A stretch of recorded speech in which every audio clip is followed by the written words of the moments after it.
नमस्कार दोस्तों, जैसे कि आपको पता है कि अभी गवर्नमेंट एग्ज़ाम सारे के सारे होने वाले हैं। जैसे यूपीएससी होने वाला है 28 मई से।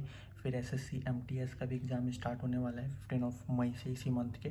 तो उसके रिगार्डिंग हम लोग ये प्रैक्टिस सेशन ऑर्गेनाइज कर रहे हैं। तो इसमें देखते हैं क्या क्या कैसे कैसे क्वेश्चन है। ये विश्व परिदृश्य के मतलब वर्ल्ड फिनोमिना के हिसाब से ही क्वेश्चन है सारे के सारे, क्योंकि उम्मीद है इस साल आ सकते हैं। ठीक है, तो पहला क्वेश्चन यही है कि वर्ल्ड बैंक जो संगठन है वो किन किन देशों से मिल करके बना है। तो मैं बता दूं, जो वर्ल्ड बैंक है ये आया कब था अस्तित्व के अंदर, जब वर्ल्ड वॉर सेकेंड ख़त्म हो गई थी ना, तब उसके बाद ये सारे के सारे मतलब वर्ल्ड बैंक जब वर्ल्ड वॉर सेकेंड जब ख़त्म हो गई थी तब वर्ल्ड बैंक अस्तित्व में आया था। इसमें कौन कौन से देश हैं, सॉरी इसमें कौन कौन सी संस्थाएं हैं। तो IBRD, IDA, IFC, MIGA, और इसकी फुल फॉर्म आप लोग देख लीजिएगा, है ना, क्योंकि वीडियो फिर ठीक है। तो ये सारी की सारी संस्थाएं क्या है इसके अंदर कार्यरत है, इन सबको मिला करके वर्ल्ड बैंक सेकेंड के बाद। और ये बना कब था, तो मैं बता दूं कि लंदन के अंदर एक जो मीटिंग हुई थी, ठीक है, लंदन के अंदर ही ब्रिटेन वुड्स सम्मेलन हुआ था, उसी के रिगार्डिंग समिट हुआ था, उसी के रिगार्डिंग यहीं पर ये फैसला लिया गया कि हम इन सारे जितनी भी संस्थाएं जो अलग अलग काम कर रहे हैं इन सबको मर्ज करके वर्ल्ड बैंक को बनाने का काम करते हैं। तो इसका देखते हैं इसमें क्या क्या। अंतर्राष्ट्रीय पुनर्निर्माण एवं विकास बिल्कुल सही है, वित्त निगम भी ठीक है, विकास संघ भी ठीक है। तो इसका आंसर हो जाएगा 1 2 3 डी, इसका आंसर हो जाएगा। निम्नलिखित में से कौन सा सही है ना, तो इसमें देखना है आपको कौन सा सही सुमेलित है, मतलब कौन सा इसमें से सही मिलान है। चलिए देखते हैं इसकी कहानी। तो हमास है, फिलिस्तीन, तो ये तो ठीक ही लग रहा है। सिनफेन IR ये भी ठीक लग रहा है। एक बार मैं बता देता हूँ आपको, देखिए क्या है। सबसे पहली बात आपको याद रखनी है, हमास जो है ये फिलीपींस का है ना, फिलिस्टाइन का है, सॉरी फिलीपींस का नहीं, फिलिस्टाइन का है। और सिनफेन जो था ये इसकी स्थापना कभी, पॉलिटिकल पार्टी है, इसकी स्थापना कभी 1987 के अंदर हुई थी। तो सिनफेन जो अभी हमने देखा, तो ये बेसिकली क्या देखने को मिलता है आपको, ये आइलैंड की पार्टी है। की पार्टी है, आइलैंड की है, जिसकी संगठन 1905 के अंदर स्थापित हुई थी। टू पार्थ पार्टी जो है ये 1983 के अंदर स्टार्ट हुई थी तुर्की में, ठीक है। तो इसके अंदर स्टार्ट हुई थी। तो इसके अंदर आप देखेंगे तो आंसर तुर्की सतपथ दल, सिनफेन, है ना, राजनीतिक शाखा, जैसे मैंने बताया आपको अधिक बात। तो इसमें जो आंसर होगा तीनों का तीनों सही आंसर है, मतलब इसका भी आंसर क्या हो जाएगा, इसका आंसर सी हो जाएगा। निम्नलिखित में से कौन से सूक्ष्म मृत इथुएनी को वैध करता है, NCS को वैध करता है।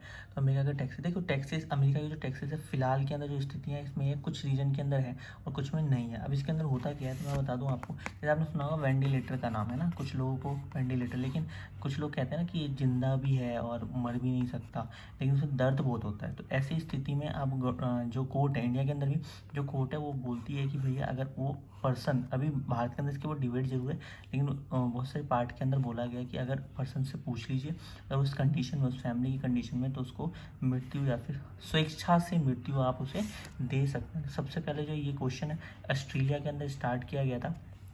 ऑस्ट्रेलिया में कब स्टार्ट किया था, तो 1994 के अंदर ऑस्ट्रेलिया के अंदर इसको स्टार्ट किया गया था, ठीक है। उसके WT की स्थापना के पीछे निम्न में कौन कौन से उद्देश्य है। सबसे पहली बात आपको WTO समझना पड़ेगा। WTO क्या करता है, दो काम ही करता है जो प्रमुखता के काम है। एक तो ये कि सबसे पहले कोई भी जो देश है, जैसे मान लेते हैं अभी जैसे भारत क्या कर रहा है, FTA साइन कर रहा है ना, जैसे ऑस्ट्रेलिया के साथ, तो ये बायलैटरल है, मतलब इन्हीं दोनों भी देशों के बीच में, और बाकी देशों की नहीं है। कल को मान लीजिए जैसे चाइना है, चाइना अब खड़ा हो जाए और बोलने लगे कि भैया जो भी हम मैन्युफैक्चरिंग है हमारे ऊपर ये देश, मतलब जैसे USA है, रशिया है ना, ये हमें आंखें दिखाने, रशिया तो नहीं, USA ये आंखें दिखाने की कोशिश कर रहा है हमारे, है ना, तो हम क्या करेंगे, इनसे साथ बिजनेस ही नहीं करेंगे। तो इसको रेगुलेट करने का काम किसका है, FT होगा, वर्ल्ड ट्रेड ऑर्गेनाइजेशन का, ये संस्था का काम है। मतलब आपस में जो कंट्रियाँ हैं वो क्या करें, जो आपस में जो कंट्री हैं वो व्यापार करे, बिजनेस करे बिना किसी हडल के साथ। साथ साथ में ये दूसरी कंट्रियों की जो इंटेलेक्चुअल राइट्स होते हैं, क्या होते हैं, इंटेलेक्चुअल राइट्स, प्रॉपर्टी, है ना, तो इन दोनों को भी सहेज करने का काम करता है। मान लीजिए किसी एक पर्सन ने कुछ बनाया, मान लेते हैं एक पर्सन ने बनाया कोई मेडिसिन बनाई, जैसे कोविड की वैक्सीन थी है ना, तो कोविड की आप मान लिया आपने वैक्सीन तो बना दी, लेकिन इसने क्या किया, पैटर्न कर लिया गया। लेकिन देश इतने सारे हैं, 200 के अराउंड में, 200 के अराउंड में कंट्री आ गए, तो डेफिनेट है कि इसमें से कोई ना कोई एक देश ऐसा खड़ा होगा, बोलेगा कि भैया हमें तो नहीं करना, हमें नहीं मानना इस रूल को, तो या फिर हम इस दवाई क्योंकि महंगी है तो हम इसे कुछ सस्ता करके बना लेते हैं। तो इसको भी प्रोटेक्ट करने का काम किसका है, WTO का है। फिलहाल यहाँ पे प्रॉब्लम काफ़ी सारी है, देखने वाली बात है, क्योंकि टाइम टू टाइम इसमें मीटिंग होगी, फिर हमें और सुविधा पता चलेगा, ठीक है।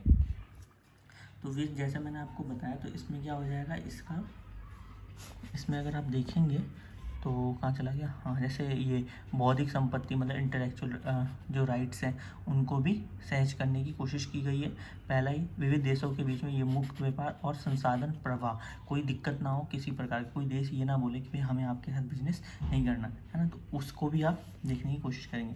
उसके बाद देखते हैं नाफ्टा, आसियान जैसे उद्भूत हो रहे हैं संसार के व्यवहारिक व्यापार समूह की से आशा की जाती है कि वे क्या करेंगे, इसमें कोई हेजिटेशन नहीं दिखाने की कोशिश करेंगे। मतलब यहाँ पे भी क्या है, WTO वाला आंसर होगा, कि WTO जैसे आसियान कंट्री है, नाफ्टा की कंट्रियाँ है, तो ये आपस में कहीं बिजनेस में कोई दिक्कत ना है, इसलिए भी आपको यहाँ पे बिजनेस करने हुए, ठीक है। ये 6th क्वेश्चन में थोड़ा सा बड़ा सा लग रहा है, फिलहाल इसको देखते हैं। इनमें से अद्भुत विविधताएँ हैं, वे सैकड़ों भाषाएँ बोलियाँ बोलते हैं, उनमें 20 जाति समष्टि और अत्यधिक औद्योगिक अर्थव्यवस्थाएँ भी हैं, जो कि संयोजित अर्थव्यवस्थाएँ भी हैं, वो बोलते हैं। चलिए आगे देखते हैं। तो जब ये जो क्वेश्चन है ना, ये एक डाटा बेस्ड क्वेश्चन है, आपको समझना पड़ेगा कि ये लगभग तो ऐसी कौन सी संस्था है जो कि इतने सारे देशों को होल्ड अप करती है। तो आपको मैं बता दूं, जो आपका CIS में 2 या 3 कंट्री हैं, ये साप्टा नहीं होगा, इसे EPEC हो सकता है, APEC हो सकता है, बाकी मुझे पता नहीं है इसका आंसर है ना। तो APEC मैं आपको बता देता हूँ, तो है ना 21 कंट्रियों का समूह है, इसमें इंडिया पार्ट बिल्कुल भी नहीं है, क्योंकि ये जो ये समिट है ना APE, तो ये एशिया पैसिफिक ही है, ठीक है। तो क्योंकि इंडिया पैसिफिक का और एशिया के पैसिफिक का पार्ट नहीं है, क्योंकि ये वाला कंट्री देखने हो ना, यहाँ पे चाइना है, चाइना का जापान, सियोल कह रहा हूँ, south Korea, sorry north Korea, तो उधर वाले देश है, आपको इसके नाम देखने को मिलेंगे। एशिया पैसिफिक ऑर्गेनाइजेशन है, भारत में चाहता है लेकिन इसमें काम कर नहीं सकता, क्योंकि 21 कंट्री है, तो डेफिनेटली डिफरेंट लैंग्वेजेस हो गई, लगभग 40% पॉपुलेशन है, ठीक है। 44% ये लोग व्यापार का भी आपस में देखते हैं, ये आंसर ठीक है, APEC वाला जो है ना, जो मैंने बताया आपको, ये ठीक है, ठीक है। 54% इसका GDP का भी होल्डिंग है। अब देखते हैं नेक्स्ट क्वेश्चन, आज हम 10 करेंगे, फिर अभी बताता हूँ आपको। संयुक्त राष्ट्र संघ की अधिकृत भाषाएं कौन कौन सी, ये तो ईजी है थोड़ा सा। जैसे मैं बता दूं आपको, संयुक्त राष्ट्र की अगर भाषाओं की अगर आप बात करना चाहें, तो इसमें जो प्रमुख भाषाएं आपको मिलेंगी वो दिलचस्प है। क्यों दिलचस्प मैं बता रहा हूँ, सबसे पहले तो आपको इंग्लिश मिलेगी, जो ऑफिशियल UN की ऑफिशियल लैंग्वेज है, ठीक है। फिलहाल उन्होंने अपनी जो ऑफिशियल लैंग्वेज में लिखवाया नहीं है, लेकिन आप देखेंगे तो अब हिंदी के अंदर भी वो लोग अपनी जो फाइल सब आती है PDF वो अवेलेबल कराने लगे, ठीक है। तो इंग्लिश हो गया, उसके बाद आपका फ्रेंच हो गया, है ना, फिर चाइनीज़ हो गया, मैड्रिन जिसे कहते हैं हम, नॉर्मल लैंग्वेज चाइनीज़ कह देते हैं। फिर अरेबिक भी एक लैंग्वेज है, अरेबिक के साथ से स्पेनिश है, ठीक है। फिर आपका ये सारी की सारी भाषाएं, 5 भाषाएं हैं, ये सारी की सारी ऑफिशियल लैंग्वेज है, पाँचों UN के अंदर ऑफिशियल लैंग्वेज यही पाँचों की पाँचों है। बाकी तो आपको पता है UN में टोटल 5 परमानेंट मेंबर है, ठीक है, जिसके पास क्या है, वीटो है। तो वीटो ऐसे कितने मेंबर, 5 ही मेंबर के पास है, बाकी के मेंबर 10 मेंबर ऐसे हैं जो कि हर 2 साल के अंदर चेंज होते रहते हैं। पिछले साल इंडिया गवर्नमेंट ऑफ इंडिया भी थी इसके पार्ट, लेकिन फिलहाल में इसका पार्ट नहीं है, ठीक है, गवर्नमेंट ऑफ इंडिया नहीं, भारत सरकार। मिडोज 19, उससे पहले एक क्वेश्चन रह गया है ना, अच्छा 8वां क्वेश्चन भी रह गया, सॉरी।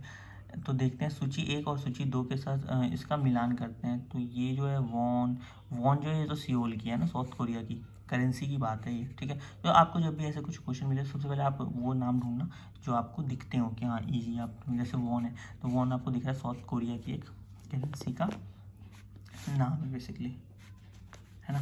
तो इसमें आप देख सकते हैं इसका आंसर क्या होगा, रिंगिट जो है आपकी करेंसी है,